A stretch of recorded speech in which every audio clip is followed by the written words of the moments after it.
Boa tarde a todos. Eu me chamo Manuela e, juntamente com a Brenda, nós iremos abordar sobre o artigo intitulado Hermafroditismo verdadeiro na espécie canina, realizado na Universidade Federal do Ceará, em Fortaleza, para o programa de pós-graduação. Bom, o que é o hermafroditismo canino, né?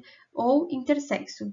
Ele é um termo geral que inclui várias anormalidades congênitas do sistema genital, usado então para definir animais que apresentam características sexuais ambíguas, ou seja, de macho e de fêmea. E dentro dessa classificação encontram-se então os animais hermafroditas verdadeiros, pseudo-hermafroditas ou outras formas de reversão sexual não tão encontradas na medicina veterinária.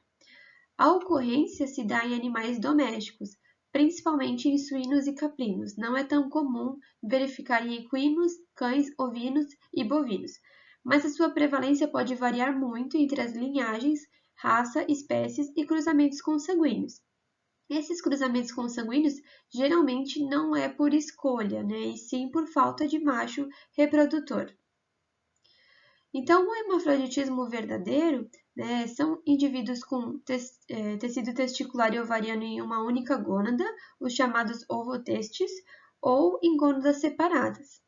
Não é necessário que se tenha nas mesmas gônadas.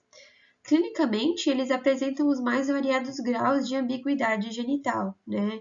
Os animais podem apresentar, durante a puberdade, características heterossexuais ou na vida adulta, infertilidade ou até neoplasias gonadais. A palpação retal e a ultrassonografia vão auxiliar muito no diagnóstico, porque na ultrassonografia a gente vai encontrar, então, o útero, ou ovário, ou testículo, né, o que facilita muito.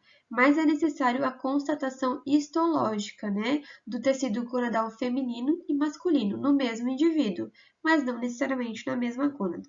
E o tratamento pode ser clínico, né, com a reposição hormonal ou cirúrgico.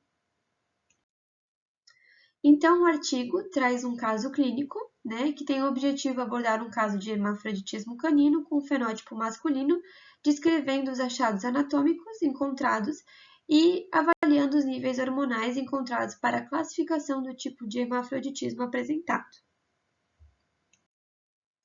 Então, na unidade hospitalar veterinária da Universidade Estadual do Ceará, foi atendido um cão sem raça definida, de 1 ano de idade, com 5 quilos.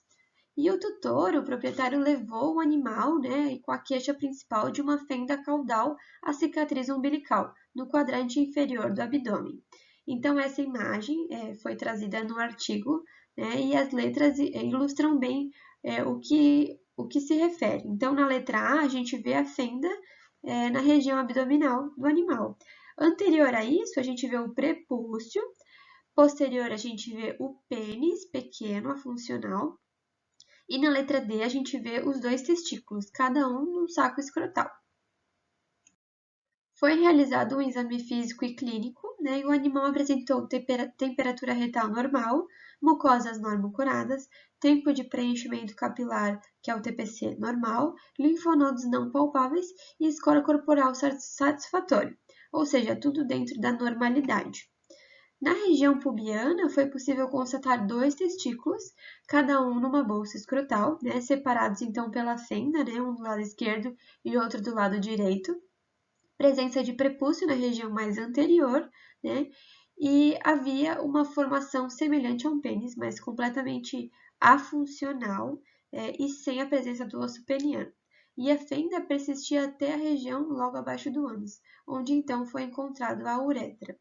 E no consultório, o animal apresentava um comportamento semelhante a um macho, né, com ato de demarcar o território através da urina. Para a correção da fêmea, optou-se por uma cirurgia corretiva e a realização da orquiectomia, da castração, e para isso foi solicitado um hemograma completo, dosagem hormonal de estradiol, testosterona e progesterona e um ultrassom abdominal. No hemograma completo, não verificou-se nenhuma alteração, né? Os valores estavam todos dentro da normalidade para a espécie. Já os exames hormonais tiveram algumas alterações. O estradiol teve um valor de 56,39, o que é um valor bem alto, né? Se fosse considerar só esse animal como macho, né? Esse valor teria que ser menor que 18, e esse valor na fêmea considera ela em fase de estro. A testosterona foi aceitável, 127,9. Se fosse um macho, seria aceitável, né? O valor da testosterona varia de 43 a 800 no macho, nanogramas por milímetro, né? E a progesterona deu um valor de 0,892 nanogramas por milímetro, e esse valor está alto, né? Se fosse considerar um macho, né? Esse valor teria que ser menor que 0,4, e então indicando uma alteração. E no ultrassom foi detectado dois ovários, né, simétricos de tamanho normal. Foi constatado também próstata em localização pélvica com tamanho normal, parênquima normoecóico e textura normal, e não foi visualizado o útero. Essa então seria a foto após a cirurgia, após a correção e a castração do animal, corrigindo então a fêmea e castrando esse animal. Bom, com relação à discussão, nós estamos em concordância com a condução do caso clínico. Achamos que ele foi bem conduzido, apesar das limitações. Com base na avaliação da dosagem hormonal, observa-se uma predominância da testosterona sobre os demais hormônios, o que explica o comportamento masculino que esse animal apresentou dentro do consultório, que seria de demarcar território através da micção. Os valores de estradiol e de progesterona encontrados levam a classificar esse animal como estando em proéstro, já que nessa fase do ciclo estral espera-se encontrar entre 25 e 60 picogramas por ml de estradiol e de meio a 1 nanograma por ml de progesterona. Esses valores, em associação com os achados ultrassonográficos, levam a crer que a gônada sexual feminina que ele apresenta é funcional. Logo em seguida, no relato de caso, existe uma discussão bem interessante, ainda que feita de forma bem simplória, do porquê que o animal foi classificado como hermafrodita verdadeiro e não pseudohermafrodita. Animais pseudohermafroditas vão apresentar a genitália interna de acordo com o sexo cromossômico, mas a genitália externa vai ser do sexo oposto. Eles vão apresentar apenas uma gônada sexual bem desenvolvida, a outra deve estar atrofiada ou ser inexistente, o que a gente não encontra nesse caso.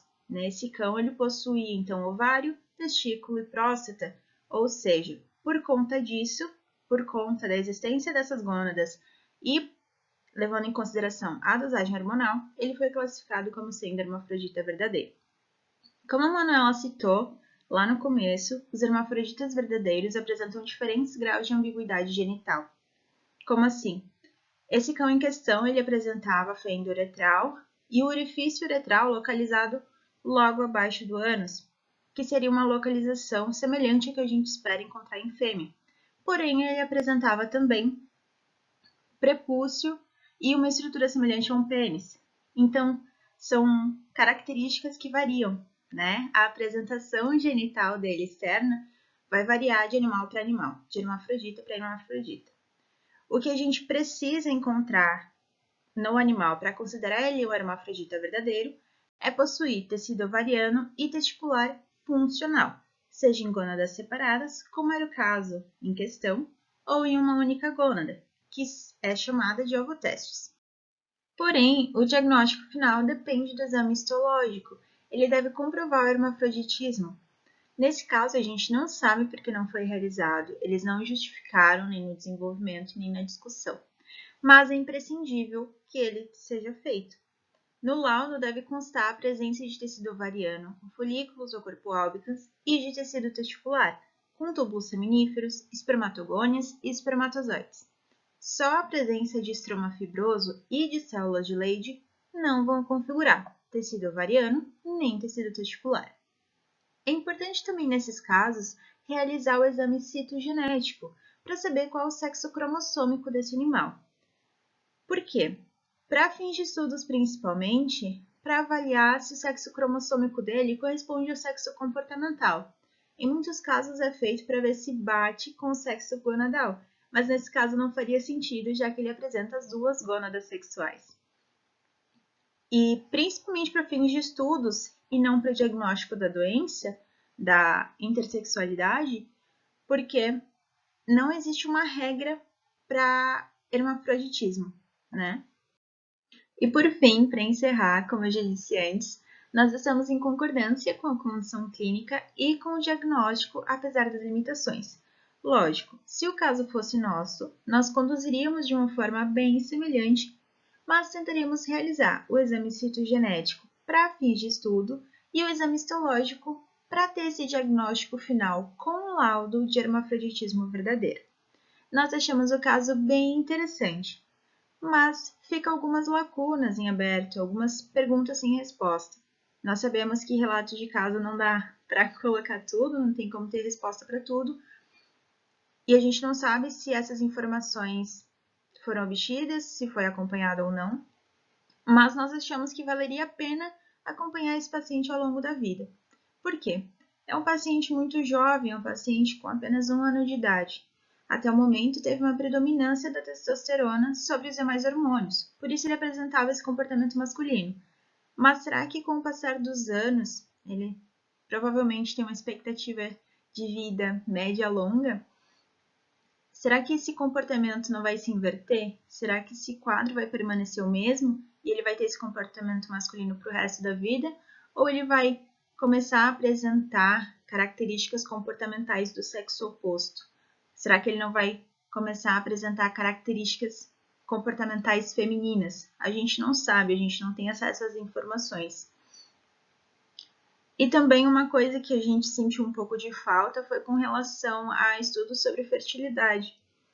A gente não sabe se foi realizado, a gente sabe que a quantidade de informações que dá para colocar nesse relato de caso são limitadas, mas a gente gostaria que tivesse sido comentado.